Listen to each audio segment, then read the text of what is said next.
Aden selalu memulai paginya lebih cepat daripada kebanyakan orang di lingkungannya. Ia bangun sebelum matahari terbit, membuka jendela rumah kecil yang hampir roboh, dan membiarkan udara lembab pagi hari menyentuh wajahnya. Setiap hari ia tahu bahwa dirinya tidak punya kemewahan untuk bermalam-malasan. Kehidupannya adalah rangkaian pekerjaan serabutan yang tak pernah habis, dari mengangkut barang di pasar, membersihkan gudang warga, hingga mengantar pesanan menggunakan sepeda tua peninggalan ayahnya. Ia tidak pernah punya banyak hal untuk dibanggakan, kecuali tekadnya untuk bertahan hidup. Namun diam-diam di dalam hatinya, Aden menyimpan sesuatu yang jauh lebih berbahaya daripada kemiskinan itu sendiri. Perasaan terhadap seorang gadis yang berasal dari dunia yang sama sekali tidak dapat ia sentuh. Naya, sosok yang baginya bagaikan cahaya yang terlalu terang untuk dipandangi, terlalu lama. Naya adalah putri seorang konglomerat besar di kota itu, seseorang yang hidupnya dilingkupi kemewahan sejak lahir. Rumahnya megah lebih besar daripada blok perumahan tempat Aden tumbuh.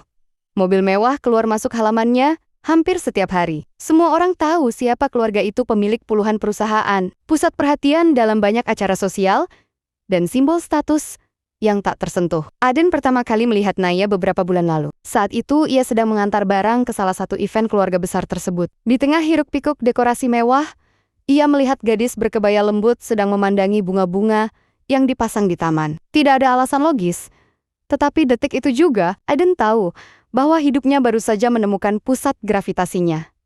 Sejak hari itu, ia selalu berusaha mencari pekerjaan di sekitar lingkungan rumah Naya. Kadang ia kebagian tugas mengangkat barang dekorasi. Kadang ia diminta pekerja keamanan untuk membantu mencabut rumput liar di halaman luar. Aden tidak pernah berani meminta bayaran lebih baginya, cukup bisa berada di dekat gerbang rumah itu. Ia tahu, tentu saja, bahwa ia tidak berhak berharap apapun. Dunia Naya bukan tempat yang bisa ia masuki. Namun hatinya membandel menolak tunduk pada kenyataan. Setiap kali ia melihat sekilas sosok Naya berjalan di dekat jendela lantai 2, atau sekedar mendengar tawa ringan dari arah taman, ia merasa seluruh kelelahan hidupnya seakan memudar. Suatu hari ketika Aden selesai mengangkat pot-pot tanaman raksasa di halaman depan, hujan turun mendadak. Ia berteduh di bawah kanopi samping rumah besar itu. Dan di sanalah Naya melihatnya untuk pertama kalinya, bukan sebagai pekerja yang kebetulan lewat, tapi sebagai seseorang yang basah kuyup, menggigil, namun tetap berusaha menyelesaikan pekerjaannya. Sejak saat itu, Naya mulai memperhatikan Aden dalam diam. Ia melihat bagaimana pemuda itu bekerja lebih keras dari siapapun. Ia melihat bagaimana Aden selalu tersenyum kepada penjaga rumah, kepada tukang kebun, kepada siapapun yang lewat. Ada sesuatu dalam sikap Aden yang bertolak belakang dengan keglamoran yang ia lihat setiap hari. Naya tumbuh dalam dunia serba ada, namun penuh tekanan tak kasat mata. Sementara Aden hidup dalam kekurangan yang menyakitkan, tetapi ia terlihat lebih bebas daripada siapapun. Kedekatan itu tumbuh perlahan. Sulit dikatakan bagaimana semuanya bermula. Naya kadang meninggalkan botol air di dekat tempat Aden bekerja, seolah tidak sengaja. Aden kadang membantu merapikan tanaman yang Naya rawat di taman. Tidak ada kata-kata di antara mereka. Dunia mereka terhubung oleh keheningan yang anehnya terasa hangat. Namun kehangatan itu menyimpan bahaya. Keluarga Naya adalah keluarga yang tidak mengizinkan patahan kecil dalam reputasi. Mereka tidak pernah memandang pekerja bawah sebagai manusia yang setara. Mereka adalah simbol kekuasaan ekonomi yang menjunjung kelas sosial melebihi segalanya. Aden tahu risikonya. Ia tahu bahwa dirinya seperti bayangan yang tidak boleh mendekat terlalu dekat ke cahaya. Tetapi hati manusia, terutama yang jatuh cinta, seringkali bodoh dan keras kepala. Malam itu ketika kota mulai hening, Aden pulang dengan perasaan tidak biasa. Ia tahu bahwa hidupnya mulai berubah arah, meski belum jelas kemana. Ia tidak tahu bahwa jalan yang ia pilih dengan langkah kecil itu akan segera membawanya pada badai terbesar yang pernah dialaminya. Hari-hari berikutnya dilalui Aden dengan perasaan yang sulit ia jelaskan. Tak ada percakapan antara dirinya dan Naya, tetapi setiap pertemuan singkat di antara mereka terasa seperti dunia sejenak berhenti bergerak. Meski hanya saling menatap dari kejauhan, selalu ada sesuatu yang tersampaikan, rasa penasaran, rasa kagum, dan sesuatu yang mulai menyerupai perasaan yang lebih dalam Naya. Mulai diam-diam mencari alasan untuk berada di taman lebih sering. Kadang ia pura-pura memeriksa tanaman yang bahkan tidak membutuhkan perhatian. Kadang ia memberi instruksi kecil kepada tukang kebun agar membuatnya punya alasan untuk berdiri tidak jauh dari Aden. Aden terlihat selalu berusaha tetap fokus pada pekerjaannya, tetapi tubuhnya sulit berbohong. Ia sedikit lebih bersemangat, sedikit lebih berhati-hati agar terlihat baik, dan sedikit lebih sering mencuri pandang. Beberapa pekerja rumah keluarga besar itu mulai memperhatikan gelagat tersebut. Ada yang tersenyum simpati, ada pula yang menganggap kedekatan itu tidak pantas. Namun tidak ada yang berani membicarakannya dengan keluarga inti Naya. Namun orang yang paling peka di rumah itu bukanlah para pekerja, melainkan ibunya sendiri. Seorang wanita elegan yang terbiasa memperhatikan hal kecil sekecil apapun yang berpotensi mencoreng martabat keluarganya. Ia mulai melihat perubahan-perubahan kecil dalam cara Naya berjalan di taman. Ia melihat tatapan tak biasa yang diarahkan putrinya pada seseorang dari kalangan bawah.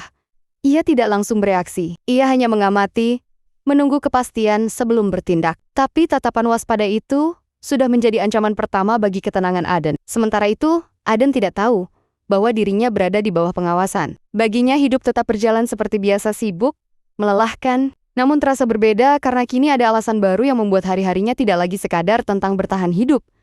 Suatu sore ketika ia selesai membersihkan gudang luar, Aden berjalan melewati sisi rumah yang jarang dilalui pekerja lain. Di sana ia melihat Naya duduk di kursi taman, memandangi kolam kecil dengan ekspresi sendu. Ia tidak tahu apakah ia boleh mendekat, tetapi ada dorongan halus yang membuatnya melangkah. Mereka kembali tidak bertukar kata. Dunia seakan menciptakan ruang sunyi khusus untuk mereka berdua. Dalam kesunyian itu, Aden merasa bahwa Naya tidak sedang melihat pekerja serabutan yang kotor dan lelah. Ia melihat manusia, dan itu saja sudah cukup membuat Aden tidak bisa sepenuhnya berpikir jernih. Hubungan tanpa kata itu berubah menjadi kebiasaan. Setiap hari ada pertemuan kecil. Setiap pertemuan memberi mereka sedikit keberanian. Dan sedikit keberanian itu, pada akhirnya, menjadi alasan hancurnya banyak hal. Karena pada hari yang diselimuti awan kelabu itu, seseorang dari keluarga Naya akhirnya melihat semuanya dengan mata kepala sendiri. Ayah Naya. Ia berjalan keluar rumah melalui teras samping, sesuatu yang jarang ia lakukan. Ia melihat putrinya, warisan paling berharga milik keluarga itu, duduk terlalu dekat dengan seorang pemuda berlumur tanah dan debu. Wajahnya seketika mengeras. Kemarahan yang muncul bukan karena kebencian pribadi terhadap Aden, tetapi karena rasa takut pada apa yang dipikirkan dunia luar bila mereka mengetahui bahwa putrinya menghabiskan waktu dengan seseorang dari kalangan bawah. Tanpa sepatah kata, ayah Naya memanggil beberapa orang penjaga. Aden tidak mengerti apa yang sedang terjadi sampai dua penjaga mendekatinya dari belakang. Mereka memanggil namanya bukan dengan hormat, melainkan seperti memanggil seekor hewan yang tersesat. Aden hanya berdiri terpaku. Ia bahkan tidak sempat menurunkan pandangannya ketika sebuah tangan kasar mencengkram kerah bajunya. Ia diangkat paksa, diseret menuju teras rumah, dan dorongan pertama itu membuat seluruh tubuhnya tersentak. Naya berdiri panik. Wajahnya pucat. Ia mencoba mengejar, tetapi ibunya sudah muncul dari balik pintu kaca, menghalangi pergerakannya. Aden dibawa masuk ke dalam ruangan besar dengan lantai marmer dingin yang mengkilap. Ia berusaha menjelaskan, tetapi tidak ada suara yang keluar. Ketakutan dan rasa malu bercampur menjadi satu. Tubuhnya hanya bisa mengikuti tarikan paksa dari dua pria berbadan besar. Ayah Naya berdiri di tengah ruangan. Wajahnya memancarkan kemarahan yang hampir menembus udara. Dan di saat Aden mencoba menegakkan tubuhnya, sebuah dorongan keras tepat di dadanya membuatnya kehilangan keseimbangan. Punggungnya menghantam lantai marmer dingin dengan suara bergetar. Rasa sakit menjalar, tetapi rasa sakit itu tidak ada apa-apanya dibandingkan rasa perendahan yang menusuk jauh ke dalam harga dirinya. Itulah pertama kalinya Aden merasakan bahwa dunia orang kaya bukan sekadar jauh dari jangkauannya, itu adalah dunia yang akan menghancurkannya tanpa pikir panjang. Namun sesuatu terjadi sebelum ia benar-benar dipaksa keluar rumah. Naya dengan langkah gemetar namun dipenuhi keberanian berlari mendekat. Sekali lagi ia menghadapi keluarganya, sesuatu yang tidak pernah ia lakukan sebelumnya. Itulah awal pertempuran sunyi yang masih panjang. Hari itu menjadi batas yang secara tidak langsung memisahkan kehidupan Aden menjadi dua bagian. Ada kehidupan sebelum ia menyentuh lantai marmer itu penuh rasa kagum, kebodohan, dan harapan samar. Dan ada kehidupan setelahnya penuh rasa malu, takut, namun juga perasaan yang semakin sulit ia padamkan. Setelah kejadian itu, para penjaga menyeret Aden keluar dari rumah besar tersebut. Tubuhnya masih terasa ngilu, tetapi lebih dari itu, jiwanya seperti retak. Ia tahu bahwa ia seharusnya tidak pernah membiarkan dirinya terlalu dekat dengan Naya. Ia tahu bahwa mimpi kecilnya untuk sekadar berada di dekat gadis itu kini berubah menjadi ancaman nyata terhadap harga dirinya. Namun, bahkan setelah diusir, Aden tidak berani menyalahkan Naya.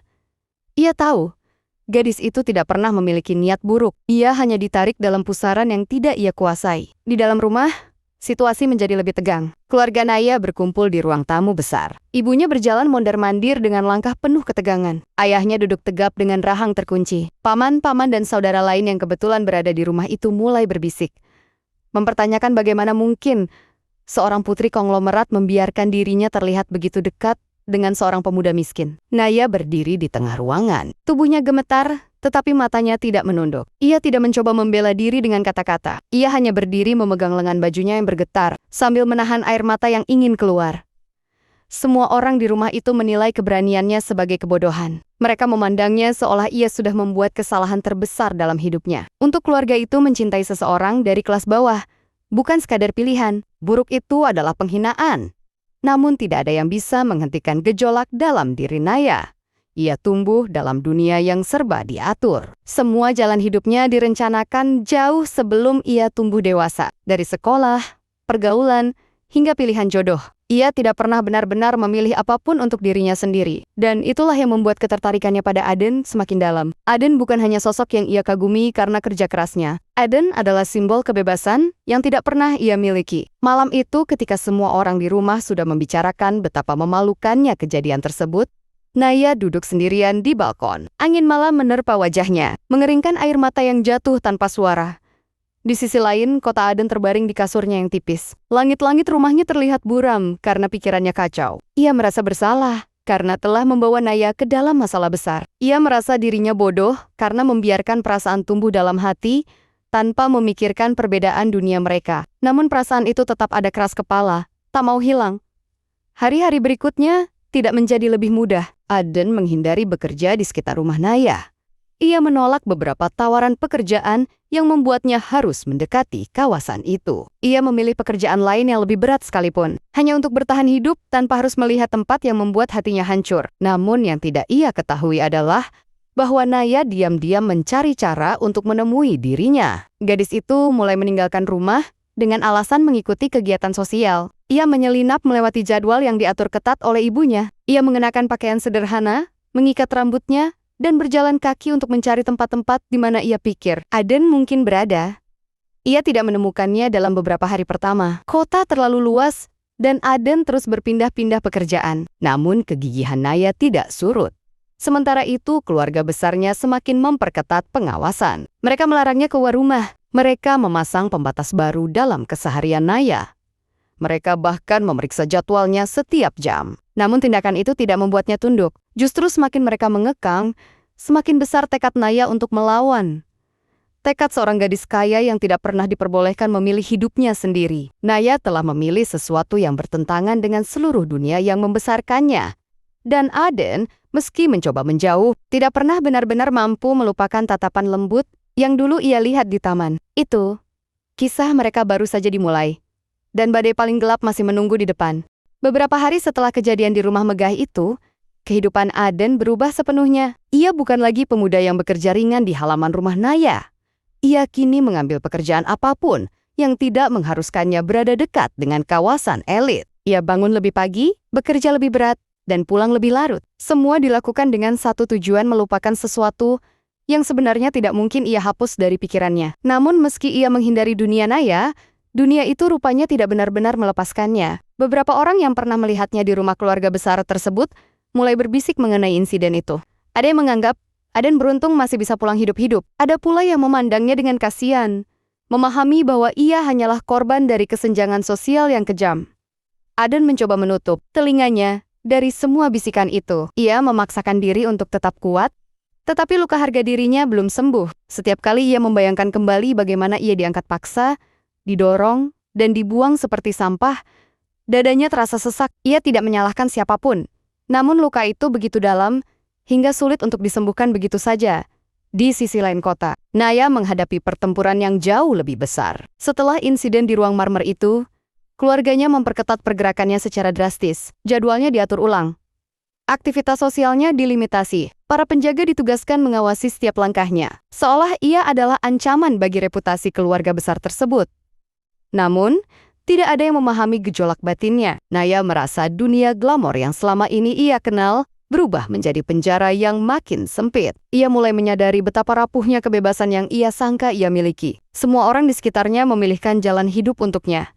Namun tidak ada yang bertanya apa yang sebenarnya ia inginkan. Dan yang ia inginkan saat itu hanyalah mengetahui apakah Aden baik-baik saja. Keinginan sederhana itu berubah menjadi obsesi sunyi. Ia mulai mencari celah dalam pengawasan ketat keluarganya. Ia mengamati pergerakan penjaga, mempelajari titik-titik rumah yang tidak terlihat kamera, dan memilih waktu yang tepat untuk keluar meski hanya beberapa menit.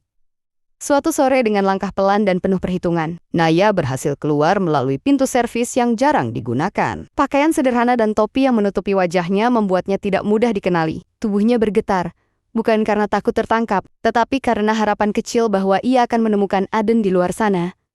Ia berjalan menyusuri pinggiran kota, lalu ke arah pasar tempat Aden kadang bekerja. Ia memperhatikan setiap sudut, setiap kios, setiap tumpukan barang. Namun hasilnya nihil. Aden seakan menghilang dari dunia yang pernah ia masuki. Namun, Naya tidak menyerah. Ia kembali melakukan pencarian diam-diam pada hari-hari berikutnya. Ia mulai mengenal jalan-jalan kecil yang biasa dilalui para pekerja kasar. Ia berbaur dengan keramaian pasar, meski gemuruh suara dan aroma yang bercampur membuatnya tidak terbiasa.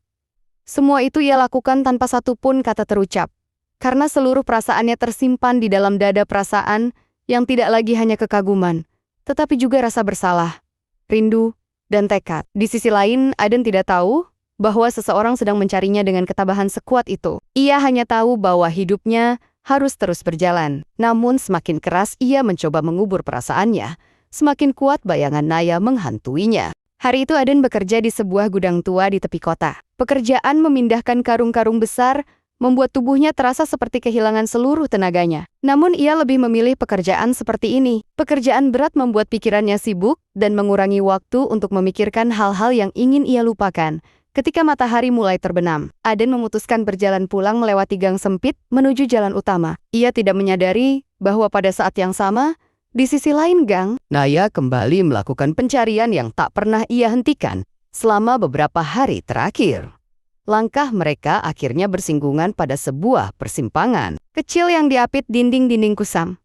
Naya melihat sosok itu terlebih dahulu. Dari Keyohan, ia mengenali cara Aden berjalan. Ia mengenali bahunya yang sedikit menunduk, langkahnya yang berat, dan pakaian sederhana yang selalu penuh debu. Begitu sosok itu terlihat jelas, air matanya langsung menggenang. Semua ketegangan, ketakutan, dan kerinduan yang ia pendam seketika pecah di dalam dirinya.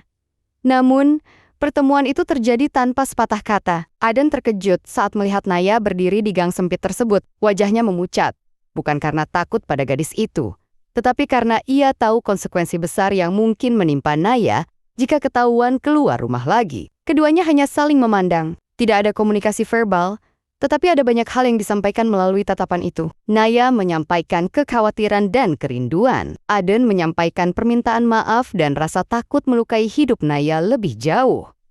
Suasana itu berlangsung lama, meski tidak ada dialog. Angin sore bertiup lembut melewati rambut Naya yang terurai, sementara Aden berdiri kaku, seolah waktu menahannya untuk tidak bergerak. Namun di balik keheningan itu, Naya membuat keputusan penting. Ia menyampaikan tekadnya melalui sikap tubuhnya dengan berdiri lebih dekat, dengan tidak berlari menjauh, meski ia tahu banyak mata mungkin sedang mengawasi.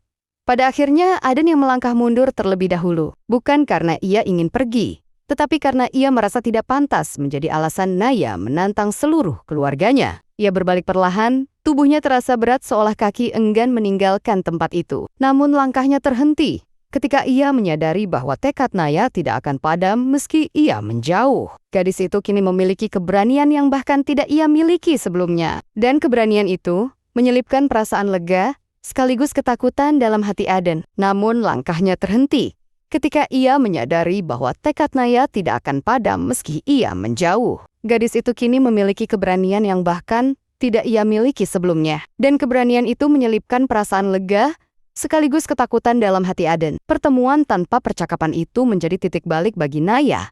Setelah hari itu, ia yakin bahwa yang ia perjuangkan bukan hanya perasaan, tetapi juga haknya untuk memilih jalan hidupnya sendiri. Dan bagi Aden, pertemuan itu menjadi peringatan bahwa seberapa kuat pun ia mencoba menjauh, kenyataan selalu menemukan caranya untuk mempertemukan mereka kembali. Setelah pertemuan singkat itu, Naya pulang ke rumah dengan langkah hati-hati. Namun ia tidak menyadari bahwa seorang penjaga telah melihatnya keluar melalui pintu samping sebelumnya. Informasi itu dengan cepat sampai ke telinga ibunya, yang langsung merasa bahwa sesuatu tidak beres. Kepulangan Naya malam itu menjadi pemicu keributan besar di dalam rumah megah tersebut. Ayahnya langsung memanggil seluruh anggota keluarga yang tinggal di sana. Mereka duduk di ruang tamu utama, sebuah ruangan yang biasanya hanya digunakan untuk tamu-tamu penting dan rapat keluarga tingkat tinggi. Hari itu, ruangan tersebut digunakan untuk menegur putri mereka sendiri. Naya berdiri di tengah ruangan, tubuhnya tegap, meski wajahnya terlihat lelah. Ia tahu apa yang akan terjadi, namun ia tidak gentar. Ia sudah melihat bagaimana Aiden hidup dalam perjuangan keras. Ia sudah melihat betapa kerasnya dunia di luar sana, dan ia merasa untuk pertama kalinya dalam hidupnya bahwa ia harus berjuang untuk sesuatu yang benar-benar ia pilih. Namun keluarganya melihat semua itu sebagai bentuk pembangkangan yang memalukan. Mereka menuduhnya merusak reputasi keluarga. Mereka menuduhnya membahayakan masa depan bisnis. Mereka menganggap perasaannya terhadap Aiden sebagai kelemahan yang harus segera dihancurkan. Bukan dipahami. Tidak ada kata pembelaan yang keluar dari mulut Naya. Tetapi sikap tubuhnya yang teguh membuat keluarganya semakin frustasi. Ia tidak menundukkan kepala seperti yang mereka harapkan. Ia tidak memohon ampun. Ia hanya berdiri, memegang keyakinan yang tidak bisa mereka pahami. Kemarahan memuncak ketika ibunya memerintahkan penjaga untuk memperketat pengawasan. Naya dilarang keluar rumah tanpa izin tertulis. Ponselnya disita. Interaksi dengan dunia luar dipotong. Semua itu dilakukan bukan karena mereka membencinya, tetapi karena mereka mencintai dengan cara yang salah, dengan menganggap hidup anak mereka sebagai bagian dari reputasi keluarga yang harus dijaga. Namun tindakan itu justru memperkuat tekad Naya. Jika keluarganya memilih untuk mengurungnya, ia akan mencari cara untuk keluar. Jika keluarganya memilih melarangnya memilih cinta, ia akan memaksakan pilihannya. Tidak ada lagi ruang bagi keraguan. Di sisi lain, kota Aden tidak tahu apa yang sedang terjadi. Ia hanya merasakan bahwa dunia menjadi lebih berat. Setiap pekerjaan terasa panjang. Setiap malam terasa semakin gelap. Namun, di balik semua itu, ada sesuatu yang membuatnya tetap berdiri, keyakinan bahwa Naya adalah seseorang yang tidak mudah menyerah. Ia tidak tahu bahwa dirinya sedang menjadi pusat badai yang semakin besar. Ia tidak tahu bahwa keputusan Naya untuk memperjuangkannya sudah menjadi perbincangan hangat di rumah besar itu. Namun badai itu sedang menuju dirinya perlahan, dan ia tidak punya tempat bersembunyi. Malam itu, Naya duduk di tepi jendela kamarnya. Cahaya kota memantul pada kaca, menciptakan bayangan dirinya yang terlihat rapuh, namun keras kepala. Ruangan itu kini seperti sel, penuh batas, dan pengawasan. Namun, dalam diamnya, Naya merasakan kobaran api kecil di dalam hatinya, api yang tidak bisa dipadamkan oleh kekangan keluarga, maupun ancaman reputasi. Ia tahu apa yang harus ia lakukan. Ia harus keluar. Ia harus menemui Aden lagi. Bukan hanya untuk memenuhi kerinduan, tetapi untuk menegaskan pilihan hidupnya. Dengan tekad itu, Naya menunggu hingga seluruh rumah sunyi. Cahaya lampu di lorong-lorong padam satu persatu. Para penjaga mulai mengendurkan kewaspadaan mereka, berpikir bahwa Naya tidak akan berani melakukan upaya melarikan diri kedua kalinya. Mereka meremehkannya, sebuah kesalahan yang akan membuka babak baru dalam kisah ini. Ketika malam semakin larut, Naya bergerak pelan. Ia membuka laci meja, mengeluarkan pakaian yang lebih sederhana, dan mengenakannya dalam diam. Ia menyembunyikan rambutnya dalam topi hitam, lalu menyelinap menuju pintu balkon yang menghadap taman samping rumah. Dari balkon itu ia menuruni dinding dengan memanfaatkan rangka besi dekoratif yang jarang digunakan. Langkahnya ragu, tangannya gemetar, namun tekadnya lebih kuat daripada rasa takut. Ia berhasil turun ke tanah tanpa suara, lalu menyelinap menuju pagar belakang yang memiliki celah kecil. Kebebasan itu akhirnya berada di depan mata, namun kebebasan itu harus dibayar mahal. Ia tahu bahwa jika keluarganya menemukan surat perginya, hukuman yang menantinya akan lebih berat daripada sebelumnya. Di sisi lain, kota Aden masih bekerja lembur di gudang tua. Tidak banyak hal yang berubah dalam hidupnya. Tetapi malam itu, ia merasa gelisah tanpa alasan. Seolah jiwanya bisa merasakan bahwa sesuatu besar sedang bergerak menuju dirinya. Di tengah kesunyian kota, langkah-langkah Naya menyusuri jalanan gelap menuju tempat-tempat yang ia pikir Aden mungkin singgahi. Kerinduan menjadi kompasnya, keyakinan menjadi jalannya. Ia tidak tahu bahwa langkah itu akan menjadi awal dari perubahan besar, tidak hanya bagi dirinya dan Aden, tetapi juga bagi seluruh hidup mereka. Karena malam itu, takdir bergerak lebih cepat daripada sebelumnya, dan bayangan plot twist besar yang menunggu di episode akhir mulai mengintip dari kejauhan. Ia tahu apa yang harus ia lakukan. Ia harus keluar. Ia harus menemui Aden lagi. Bukan hanya untuk memenuhi kerinduan, Tetapi untuk menegaskan pilihan hidupnya, Naya akhirnya berhasil keluar dari lingkungan rumah megah yang selama ini menjebaknya. Udara malam di luar pagar terasa berbeda. Lebih dingin, lebih bebas, sekaligus lebih menakutkan. Namun rasa takut itu tidak menghalangi langkahnya. Di hatinya hanya ada satu tujuan: menemukan Aden. Ia berjalan menyusuri jalan-jalan kecil, dengan langkah cepat namun hati-hati. Setiap sudut kota yang sebelumnya asing kini mulai dikenalnya. Ia melewati warung-warung kecil yang sudah mulai tutup, gang-gang sempit yang hanya diterangi lampu redup, dan jalan raya yang masih ramai dengan kendaraan malam. Saat ia menyusuri jalan menuju gudang tua di tepi kota, tempat yang ia yakini Aden sedang bekerja, ia merasakan kegelisahan yang aneh, seakan ada sesuatu yang mengawasinya dari kejauhan. Namun ia terus berjalan, tidak menoleh, tidak ragu. Sementara itu di gudang tua, Aden baru saja menyelesaikan pekerjaannya. Ia menghela napas panjang, berusaha mengusir rasa lelah yang menumpuk selama berjam-jam. Pikirannya tak pernah bisa lepas dari pertemuan singkatnya dengan Naya beberapa hari lalu. Tatapannya, tekadnya, keberaniannya semuanya membuat Aden takut sekaligus tergerak. Ia ingin melindungi Naya, tetapi ia tidak tahu bagaimana. Dirinya tidak punya kekuatan, tidak punya posisi. Yang ia miliki hanyalah kemauan untuk terus bekerja dan bertahan hidup. Saat Aden melangkah keluar gudang, matanya menangkap sosok yang sedang berlari kecil. Mendekati tempat itu sosok berpakaian sederhana. Namun gerakannya dikenali oleh hatinya, bahkan sebelum matanya benar-benar memastikan. Naya akhirnya tiba. Ia berhenti beberapa meter dari gudang. Menunduk sambil menarik napas panjang. Tubuhnya gemetar karena perjalanan jauh, namun kegembiraan kecil tampak pada gerakan bahunya yang teratur. Perasaan lega bercampur ketakutan memenuhi dada Aden. Ia mengerti apa artinya kehadiran Naya di tempat itu. Gadis itu telah melawan seluruh keluarganya hanya untuk menemuinya. Dan itu berarti ancaman terhadap dirinya kini semakin besar. Namun, mereka tetap berdiri di sana. Tidak berbicara. Hanya saling menatap dengan perasaan yang lebih kuat dari kata-kata apapun. Keduanya sadar bahwa dunia mereka sedang runtuh pelan-pelan. Namun perasaan itu semakin teguh. Malam semakin larut. Dan tanpa mereka ketahui, seseorang telah mengikuti jejak Naya sejak ia keluar rumah. Seorang penjaga yang curiga melihat pintu balkon terbuka, dan kemungkinan jalur pelarian yang baru digunakan. Ia menyaksikan dari kejauhan, mengamati keduanya bertemu. Dan ia menyadari bahwa hubungan itu bukan lagi sekedar kedekatan, itu adalah pemberontakan. Dan pemberontakan tidak pernah dibiarkan hidup dalam keluarga sebesar itu. Pagi hari berikutnya menjadi awal dari kekacauan besar. Penjaga yang mengikuti Naya semalam langsung melapor kepada kepala keamanan rumah keluarga itu. Dalam waktu singkat, seluruh rumah megah tersebut berguncang oleh kabar bahwa Naya kembali melarikan diri. Dan kali ini untuk benar-benar menemui Aden. Ayah Naya murka, ibunya pucat, dan tidak bisa menerima kenyataan bahwa putrinya menolak semua batasan yang telah mereka tetapkan. Seluruh keluarga besar berkumpul dalam keadaan panik. Mereka merasa harga diri mereka diinjak-injak oleh tindakan Naya yang tidak sesuai standar keluarga terpandang. Perintah segera dikeluarkan, cari Naya, bawa pulang, dan hancurkan segala kemungkinan hubungan dengan Aden. Sementara itu, Naya dan Aden duduk di sebuah taman kota. Setelah sama-sama lelah berjalan jauh, Aden menjaga jarak, tidak ingin terlihat terlalu dekat. Naya, sebaliknya, duduk dengan tatapan penuh keyakinan. Meski tubuhnya lelah, ekspresinya tegas, seakan ia telah menyerahkan seluruh hidupnya pada pilihan itu. Di balik ketenangan pagi itu, Aden merasakan firasat buruk.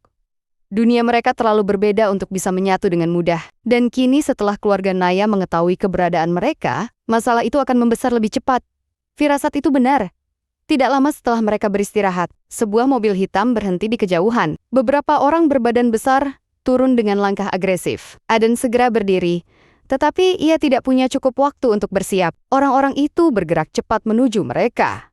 Naya berdiri tetapi tubuhnya lemah karena perjalanan panjang semalam. Ia tidak mampu menghindar ketika salah satu penjaga menarik lengannya. Aden mencoba mendekat, namun dua pria menghadangnya dengan kekuatan yang jauh lebih besar dari dirinya. Dalam sekejap, situasi berubah menjadi kekacauan. Naya dibawa secara paksa menuju mobil. Aden didorong ke arah pohon.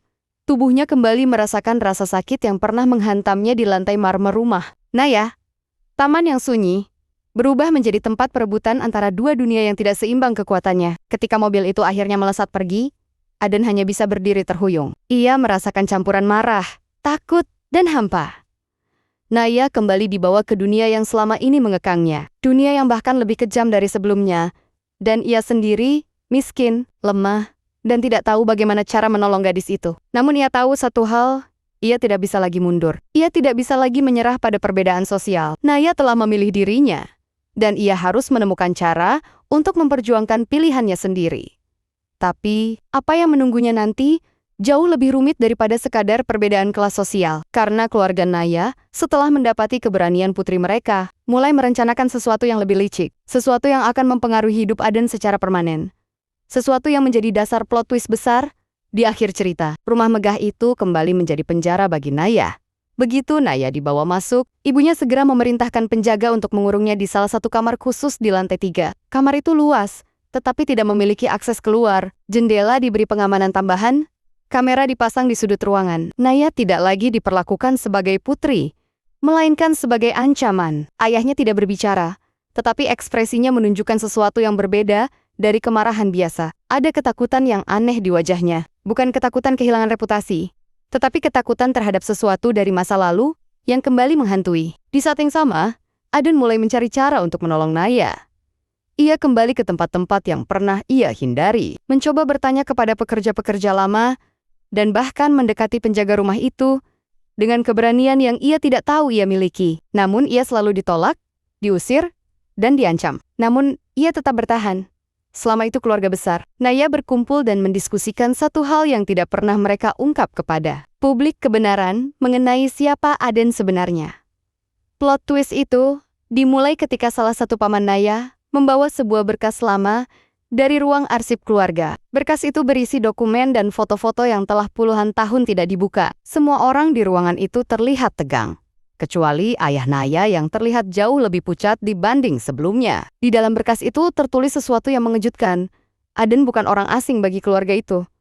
Ia adalah anak tidak sah dari ayah. Naya lahir dari hubungan masa muda yang disembunyikan. Keluarga besar itu telah menyembunyikan skandal itu selama bertahun-tahun. Ibunya Aden pernah bekerja sebagai asisten rumah tangga. Ketika hubungan terlarang itu diketahui, ia diusir dan diberi sejumlah uang untuk menutupi kehamilannya. Setelah lahir, Aden dibesarkan dalam kemiskinan tanpa mengetahui garis keturunannya sendiri. Di saat yang sama, Aden mulai mencari cara untuk menolong Naya.